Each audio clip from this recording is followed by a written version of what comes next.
మనం ఇంతవరకు ఇంగ్లీష్ ఈజీగా నేర్చుకోవడానికి కొన్ని టిప్స్ చెప్పుకున్నాం కదా. ఇప్పుడు మనం ఇంగ్లీష్ నేర్చుకోలేకపోవడానికి కొన్ని రీజన్స్ నేను చెప్తాను, జాగ్రత్తగా వినండి. ఇంగ్లీష్ మనం నేర్చుకోలేకపోవడానికి ఒక 4 రీజన్స్ నేను చెప్తాను. మీరు బాగా అబ్జర్వ్ చేయండి. మీరు చేసిన మిస్టేక్స్ మీరు పాయింట్అవుట్ చేసుకొని తెలుసుకొని ఆ మిస్టేక్స్ చేయకుండా ఉండి ఇంగ్లీష్ నేర్చుకోవడానికి అవకాశం ఉంది. ఫస్ట్ పాయింట్ ఏంటంటే, మీరు ఇంగ్లీష్ నేర్చుకోలేకపోవడానికి కారణం fear to learn more grammatical points. భయం. ఇంగ్లీష్ నేర్చుకోవాలి అంటే చూడండి, యూట్యూబ్లో వీడియోస్ చూస్తున్నప్పుడు కానివ్వండి, మార్కెట్లో దొరికే బుక్స్ మీరు కొని చదువుతున్నప్పుడే కానివ్వండి, ఇంగ్లీష్ నేర్చుకోవడానికి చాలా గ్రామటికల్ పాయింట్స్ అక్కడ మనకి కనిపిస్తూ ఉంటాయి. పార్ట్స్ ఆఫ్ స్పీచ్ అని, కంజంక్షన్స్ అని, సింగులర్ ప్లూరల్ అని, ప్రపోజిషన్స్ అని చాలా విషయాలు కనిపిస్తూ ఉంటాయి. అప్పుడు ఏమనిపిస్తుంది అంటే, ఇంగ్లీష్ నేర్చుకోవాలంటే ఇన్ని విషయాలు తెలియాలా? ఈ విషయాలు తెలుసుకుంటేనే కానీ ఇంగ్లీష్ నేను మాట్లాడలేనా? ఇన్ని విషయాలు నేర్చుకోవాలంటే నా వల్ల కాదు, చాలా కష్టం అని మనకున్న ఆశని అక్కడితోనే ఫుల్ స్టాప్ పెట్టేస్తూ ఉంటాం. గమనించాలి, ఇంగ్లీష్ నేర్చుకోవాలి అంటే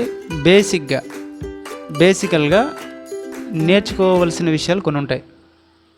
మీరు ఏం చేసినా కూడా ఖచ్చితంగా నేర్చుకొని తీరాలి. మన మైండ్లో మెంటలీ ప్రిపేర్ అయినప్పుడు మనం వాటిని నేర్చుకొని ముందుకెళ్తేనే ఇంగ్లీష్ని మనం ఈజీగా మాట్లాడగలం.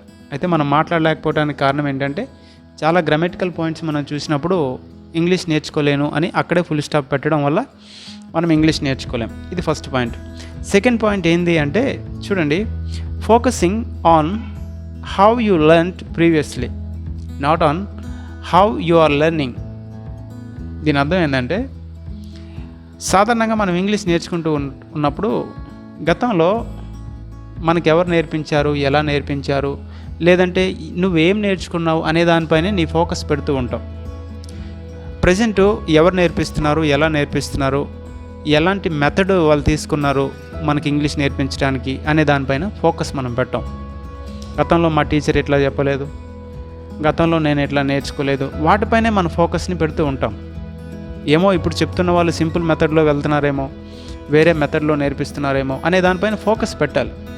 ఏదేమైనా మన టీచర్, మన గైడెన్స్ ఇచ్చేవాళ్ళు, మనకు ఇంగ్లీష్ నేర్పించేవాళ్ళు ఏ మెథడ్లో అయితే ఇంగ్లీష్ నేర్పించాలనుకుంటున్నారో ఆ మెథడ్లో, ఆ ట్రాక్లోకి మనం వెళ్ళటానికి ట్రై చేయాలి తప్ప ప్రీవియస్గా నేర్చుకున్న దానిపైన, లేదంటే నువ్వేం నేర్చుకున్నావు అనే దానిపైన నీ ఫోకస్ అలా ఉంచితే నువ్వు అక్కడే ఉంటే కనుక ఇంగ్లీష్ నేర్చుకోలేవు. అంటే నీ మైండ్ని ఎక్సెల్ చేయాలి.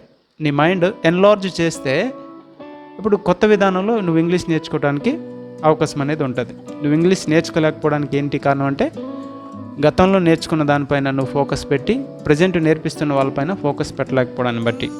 ఇది సెకండ్ థింగ్.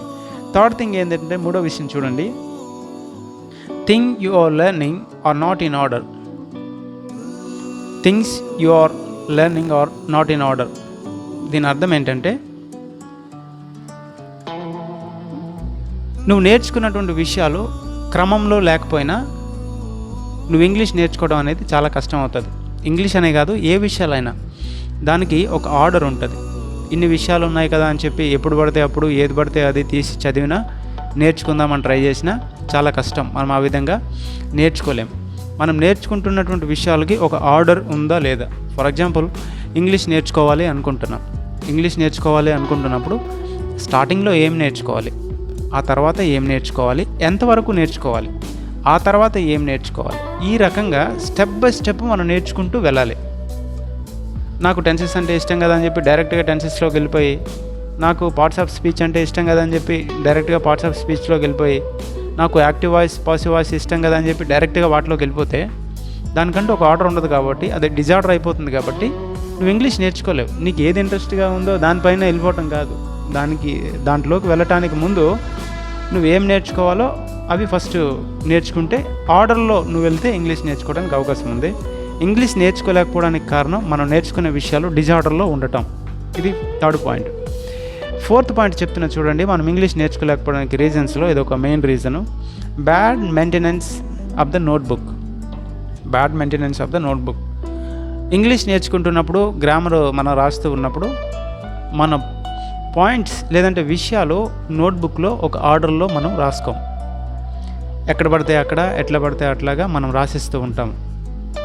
కాబట్టి అది ఆ పర్టికులర్ టైంకి బాగానే ఉంటుంది, ఆ పీరియడ్ ఆఫ్ టైంకి బాగానే ఉంటుంది. కానీ తర్వాత నేను ఏం రాసుకున్నాను అని తర్వాత నోట్బుక్ ఓపెన్ చేసినప్పుడు అవన్నీ కూడా క్లమ్జీగా ఉంటాయి, నేర్చుకోవడానికి చాలా చిరాగ్గా ఉంటాయి, చూడటానికి, చదవడానికి, అర్థం చేసుకోవడానికి చాలా కష్టంగా ఉంటాయి. ఇప్పుడు నోట్బుక్లో ఇన్ఫర్మేషన్ అనేది కరెక్ట్గా మనం రాసుకుంటే అది మన మైండ్లోకి ఈజీగా ఎక్కడానికి ఛాన్స్ ఉంది. అక్కడే కోడిగీతల్లాగా క్లమ్జీగా ఉంటే మనం ఇంగ్లీష్ని మనం నేర్చుకోలేం. కాబట్టి నోట్బుక్ అనేది ఫెయిర్గా చాలా నీట్గా మెయింటైన్ చేయాలి. అక్కడ చూడంగానే ఈజీగా మనకు అర్థం అవ్వాలి. లేదంటే నోట్బుక్ క్లోజ్ చేసిన తర్వాత మనకు ఏదైనా డౌట్ వచ్చినప్పుడు ఆ నోట్బుక్లో ఉన్న విషయం ఆలోచించినప్పుడు ఆ ప్రకారంగా రాశాను అనేది చాలా క్లియర్గా నీకు గుర్తొచ్చేలాగా నోట్బుక్ నువ్వు రాసుకోవాలి. రాసుకుంటే కనుక ఖచ్చితంగా నువ్వు ఇంగ్లీష్ నేర్చుకోవడానికి అవకాశం ఉంది. అయితే ఇంగ్లీష్ నేర్చుకోలేకపోవడానికి 4th రీజన్ ఏంటంటే bad maintenance of the notebook. కాబట్టి ఈ మిస్టేక్స్ చేయకుండా చూడండి, మీరు ఇంగ్లీష్ ఖచ్చితంగా నేర్చుకోవడానికి చాలా వరకు అవకాశాలు ఉంటాయి. మీరంతా అట్లా చేస్తారని ఆశిస్తున్నాను. All the best. Thank you.